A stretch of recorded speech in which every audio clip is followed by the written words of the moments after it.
ఇటీవల PPA experts టీడబ్ల్యూసి వీళ్ళందరూ కూడా ఒక 3 రోజులు వర్క్ షాప్ పెట్టారు. ప్యానల్ ఆఫ్ ఎక్స్పర్ట్స్ 2 times ఇక్కడికి వచ్చారు. డీ వాటరింగ్ గానీ, అప్రోచ్ రోడ్ నిర్మాణం గానీ, వర్కింగ్ ప్లాట్ఫామ్స్ అన్ని పనులను మొదలు పెట్టాం.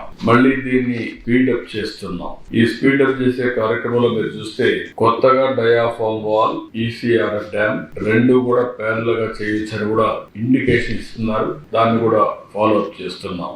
ఇంకో పక్క దెబ్బతిన్న డయాఫామ్ వాల్ స్థానంలో కొత్త డయాఫామ్ వాల్ ఇప్పుడే మీరు చూశారు. అది కూడా వర్క్ స్టార్ట్ చేస్తున్నాం. కొత్త డయాఫామ్ వాల్ ఎక్విప్మెంట్ అంతా కూడా వస్తుంది, మెషిన్స్ అవన్నీ. ఇది జనవరి 2వ తారీఖున ప్రారంభం అవుతుంది, వర్క్ స్టార్ట్ అవుతుంది. 2026 మార్చి నాటికి డయాఫామ్ అన్నారు, కానీ నేను చాలా స్పష్టంగా చెప్పింది 2025 డిసెంబర్కే డయాఫామ్ వాల్ పూర్తి కావాలని. ఈసీఆర్ఎఫ్ గ్యాప్ 1 డిసెంబర్ 10న పనులు మొదలవుతాయి. 26 ఫిబ్రవరిలో పూర్తి చేస్తామన్నారు. అవసరమైతే ప్రీపోన్ చేయమంటున్నారు.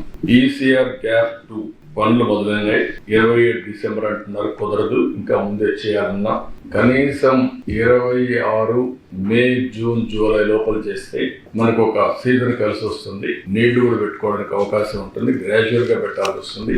కనీసం 26 నుంచి వాటర్ ని బిల్డప్ చేయడానికి మనకు టైం అంతా కూడా 26 మీరు చూస్తే ఇక్కడ అక్టోబర్ వరకు ఉధృతంగా ఫ్లో ఉంటుంది, తర్వాత తగ్గుతుంది. కాబట్టి అంత లోపల చేయగలిగితే నీళ్లు ఇంపౌండ్ చేయడానికి అవకాశం ఉంటుంది. అది కూడా చేయమని చెప్పి ఆదేశాలు ఇచ్చా, వర్కౌట్ చేస్తున్నారు. అదే సమయంలో కుడి కాలువ కనెక్టివిటీ ఇవి 1.5 year లో కంప్లీట్ చేయమంటున్నారు. ఇప్పటి నుంచి 1.5 year లో ఈ పూర్తి అయిపోవాలి. అదే మరి ఎడమ కాలువ కనెక్టివిటీ కూడా 1.5 year లో పూర్తి కావాలి. అప్రోచ్ ఛానల్ పెండింగ్ పనులన్నీ 26 జూన్ లోపల పూర్తి అవ్వాలి. స్పిల్ ఛానల్ పెండింగ్ పనులన్నీ 27 అంటున్నారు, అంతకంటే ముందే పూర్తి కావాలి.